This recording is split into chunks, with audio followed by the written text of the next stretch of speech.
Hey everyone, I've decided every day I'm going to do a question answer video if anyone's got anything they want to ask. From my understanding, look, I have a bias towards Tigray, but I think I'm still removed enough to be able to analyze the situation without that full bias, because obviously I'm not born there. So somebody asked me today to explain the situation based on the government's election campaigns and what happened.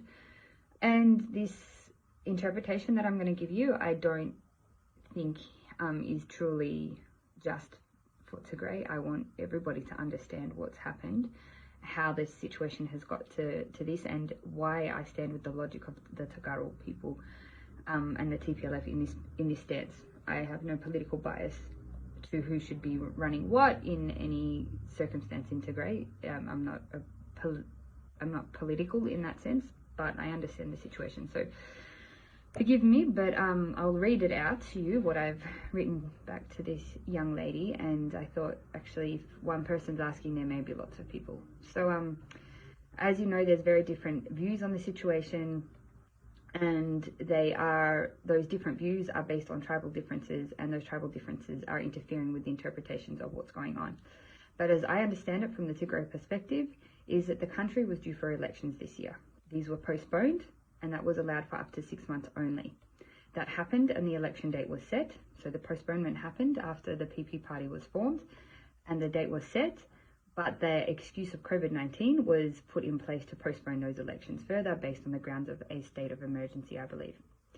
And this is not technically allowed on the Constitution as far as I've read it and understood it myself.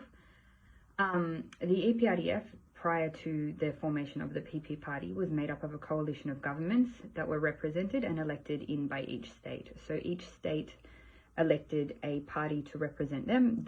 Those parties clearly defined their alliance with the EPRDF. So those states had elected for the EPRDF to be continuing in the government of Ethiopia. Abiy dismantled that, and he formed the new PP party, Prosperity Party. That Prosperity Party holds a completely different political ideology to what the EPRDF was holding. So the EPRDF was holding a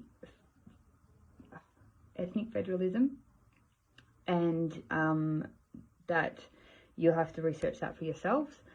But the PP party was holding a civic federalism, which is a completely different ideology. It's not what the people have voted in for. So the Tigray government held the belief that the PP needed to be officially voted in as a new coalition in each region. The T.P.F refused to join the new coalition, and they said that this is because the people of Tigray and all the regions have to vote for the representatives in the PP party in each region. So they said, no, we are not joining you because we have not been voted in to join the PP party. We were voted in to join the EPRDF.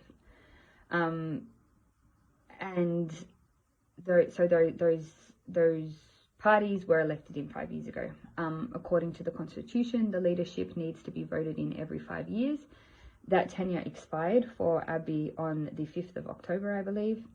And that means, according to this constitution, he is no longer the official Prime Minister of Ethiopia. He is in there by his force, by demand, and creating diversions of ethnic violence throughout the country, pointing fingers at every other opposing voice against his is a propaganda tactic that we saw Hitler, we saw Stalin, we saw every major dictator use.